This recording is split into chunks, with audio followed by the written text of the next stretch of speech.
Your Coca-Cola bottler presents Claudia, based on the famous play and novels by Rose Franken. Brought to you transcribed Monday through Friday by your friendly neighbor who bottles Coca-Cola. Relax, and while you're listening, refresh yourself. Have a Coke. And now, Claudia. David, before we go down to breakfast, there's something very important we have to discuss. I want to discuss Gertrude and how to tell her she has to leave. I can't hear you. I said there's something very important we have to discuss. Oh, can't wait until I've finished shaving? Can wait that long, but not much longer. Say, are you still shaving? Taking awfully long this morning. Claudia, for heaven's sake, how do you expect me to do my chin while I'm talking? You don't have to talk, just answer my questions. Oh, for goodness sake. What was that? None of your business. Honestly, when you shave, I can hardly understand you the way you talk. David? David, you haven't cut your tongue off, have you? Confound it. Confound you. Can I come in, or are you coming out? I am coming out. Now, what is your question? What was my question? You mean you don't remember? Now, let me see. I did have a few on my mind. Well, don't strain yourself, my bride. I'm not a bride anymore. I'm your son's mother, remember? Oh. When I look at you, it's hard to believe. When I listen to you, it's impossible. Skip the compliments and get dressed. It's getting late. And please don't retard me with talk. Not another word to retard you. Where's my tie? Except to say this one weekend back in the farm has done you an awful lot of good. Oh, here it is. Face is nice and brown. Circles are gone from under your eyes. You have a nice, relaxed look. You look beautiful, at least to me. Well, skip the compliments and throw me the shoehorn. All right. Yes, I am easy to please when it comes to husbands. Here, cat. Oh, good catch. Thank you. David, I know you're in a hurry. You don't want to talk, but would you mind discussing something important? Well, not when you put it that way. Now, start discussing. Gertrude. Gertrude? Gertrude? Gertrude? What about Gertrude? You know about Gertrude. You have to tell her we can't keep her on. Oh, so we do. We better tell her today, too. It's only right to give a person notice, isn't it? Only right, only right. I just don't know how to tell her about Fritz and Bertha coming up on Friday. Just tell her that Fritz and Bertha are coming up on Friday and that they're the only help we'll need. No, it's not so simple. Oh, I dropped that collar button. Well, Gertrude speaks English, doesn't she? David, please be serious. But I am. You am not. You're pretending it's not an important problem, and you know deep in your heart it is. What is the problem? You simply have to tell Gertrude that we have acquired a permanent couple and that our services are no longer necessary. You know perfectly well it's impossible to tell somebody like Gertrude to leave when she's worked so hard and been so loyal and taken care of the place and the dog and the cat and the rooster while we were in New York having the baby. While you were having a baby. While we, David, I just can't tell her we have somebody to replace her. Well, that isn't a pleasant job. It isn't. It's miserable. I'm very fond of Gertrude. You know she's terribly bossy, and she scrapes all the paint off the walls, washing them so hard. She makes us eat things we hate because they're healthy, but even so, I hate telling her. But, darling, we'll just have to. We can't possibly afford to keep Gertrude as well as Fritz and Bertha. No, we can't. Well, we can hardly afford to keep Fritz and Bertha without Gertrude. I know that. You don't have to tell me that. I never expected to acquire Fritz and Bertha, but they were sort of like orphans the other night. Pretty lucky for us. I think so, but life is certainly something. What's the matter with life now? Throw me my belt. Getting you dressed is like playing basketball. Here, catch. You made a goal. Good. Thanks. You know, we're a pretty good team. Now, tell me about life. Well, not so very long ago, you and I were sitting here in this very room, worrying about hiring Gertrude. If she'd work for us, if we could bribe her into helping us out for just a few hours a day. And now look at us, stewing about how we're going to ask her to stop helping us. I consider this much more a problem of human relations. So do I. It's an awful problem. I hate to hurt her feelings. But, darling, you'll find a way to tell her. I've never known you at a loss for words before. I've never been in a spot like this before. You know, firing people is an awful lot harder than hiring them. That's because you're you. It was a cinch to hire you as my husband. I wonder if I could ever fire you if I so desire. Just say the word and I'll pack my bags and leave. Stop joking, darling. Please help me out. Too late. I'm fired and practically ready to go down for breakfast. I just want to brush my hair. Maybe I should do it this way and just say to her, Gertrude, my husband and I think you've been simply wonderful.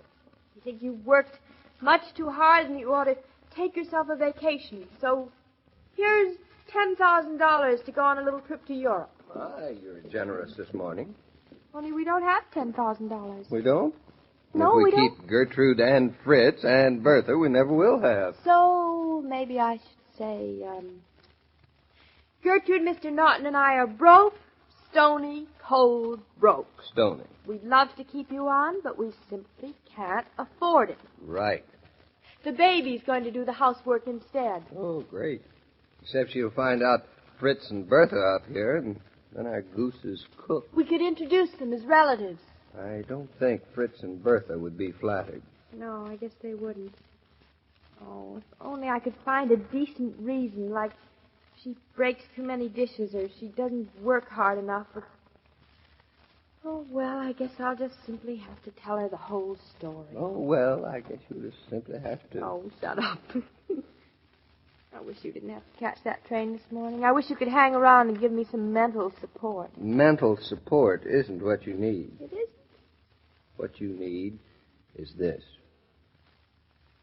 That kiss made me feel like a superwoman. I could look Joe Louis in the eye and challenge him to a fight. But, Gertrude's eye? No. Then, on to breakfast. Hey, how's it so quiet? Mama must still be asleep. Mama probably has the sense to stay asleep until you've dealt with the good Gertrude. I'll fix the breakfast. That's a good way of getting rid of her. She'll come in and look at her kitchen and get so discouraged that she'll quit. No such luck. Gertrude isn't the quitting kind of female. Oh, I'm depressed. Oh, cheer up, darling. In a few hours, it'll be all over. I bet I'll never do it. Well, I was thinking you folks had overslept. I was about to come upstairs and pour cold water on you, Mr. Naughton. Gertrude, look who's here. Aren't you early today? Well, I had a lot on my mind, so I thought I'd come over and get going early. Well, good morning, Gertrude. It's good to see you this morning. Sit right down to breakfast. Things are whipping along in the kitchen. I'll bring in the cold codfish cakes and as soon as you're through with your juice. Cold codfish cakes. Eat them this morning without grumbling, David, please. Codfish cakes. She'll hurt her feelings, and I won't dare to hurt them And again. prune juice. It's good for you. So's the codfish. Gives you brains. And you can eat my portion. You need them worse than I do. For once, I agree with you. But all the codfish cakes in the world wouldn't give me enough brains for this morning. That's something about Bertha. Her idea about breakfast food is lamb chops. You want Gertrude to hear you. Gertrude never hears anything. She's so busy with her work. Isn't it terrible? If only she were lazy or had a vice or something I could pin my fingers on. No, she has to go and be a perfect gem. I just can't forgive her for it. Well, I see you like the prune juice. Thought it might be good for a change, such a pretty color. And so full of vitamins. So it is, isn't it? My late husband always drank prune juice. That's an optimistic thought. Hush up. I'll bring in the codfish cakes and the coffee. You like ketchup with them? I like anything with them. I'll take the ketchup if she'll keep the codfish cake. David, for heaven's sakes. She has a wonderful disposition, always happy, never grumbling. At least I could think of someone to pass her on to. Gertrude wouldn't do for anybody but us, darling. True. Now she won't even do for us. Oh, we are so They ungrateful. are pretty, ain't they? Nice and browned up. Here are yours, Mr. Naughton. 4 of them? Big man like you. Well, if they ain't enough, I got more hot in the kitchen. Here's yours, Mrs. Naughton. Thank you, Gertrude. Thank you very much for making codfish cakes this morning. Think nothing of it. Gertrude always likes to surprise you. Now, I'd like to have a little talk with you folks, if I may. Oh, dear. Oh, Gertrude, what's on your mind? Well, I'm not the kind of woman who's short on words. This morning, though, I'm kind of hard put to it as to how to say it. You can say anything you like to, Gertrude. I just want to tell you, I think you're swell folks, you and Well, Mrs. thank Naughton you. and your mother and the baby. Well, that's very sweet of you, Gertrude. A baby in the house is kind of nice, too. Yep, I sure do like them. Well, that's good. This is a mighty pretty house to work at, and it's a pleasure to sweep it and dust it and clean it up. Not much work at all. Well, not for somebody like you, Gertrude. Yes, I sure do like working for you folks, so... Yes, so? Mrs. Naughton, I don't know just where to begin. If it's a raise, Gertrude, because of the baby, then I suppose we'll have to give it to you. A raise, Mr. Naughton. David, could we afford it? Afford it or not, she's worth it. Yes, she is. Oh, I wouldn't be asking for a raise, Mr. Naughton. Then it isn't that? No, ma'am. The fact is, well, you see, I guess I might as well jump in with both feet. My niece's mother died Tuesday last. Oh, Gertrude, that's a shame. I'm sorry to hear that. Well, it was an awful pity. Kind of tragedy, too, but one of those things. She lived in Pittsburgh. Oh. And? You mean they want you to... You mean you want to... leave and go to Pittsburgh? Well, I don't exactly want to, but my duty's calling me. Well, of course, in that case... We're going to be broken-hearted. Oh, well, I sure would love to stay. But you can't. But I can't.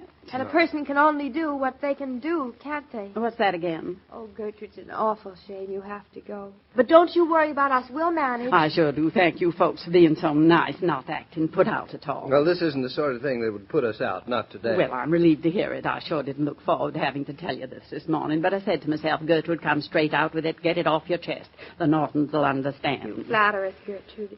And we envy your courage. Well, I better get your coffee.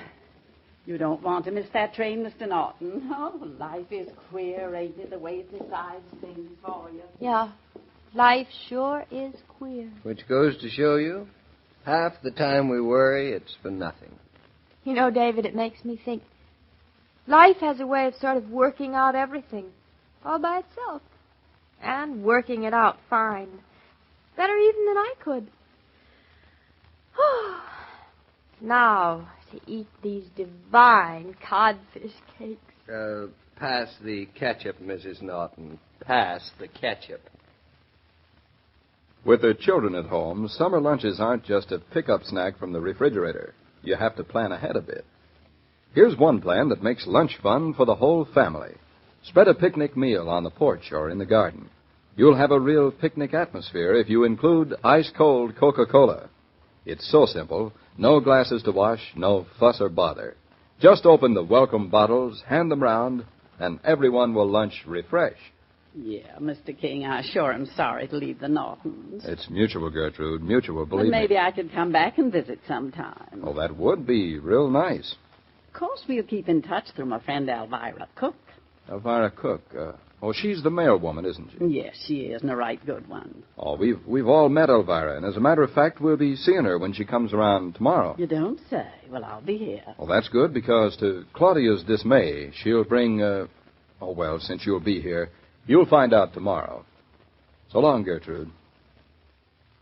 Every day, Monday through Friday, Claudia comes to you transcribed with the best wishes of your friendly neighbor who bottles Coca-Cola.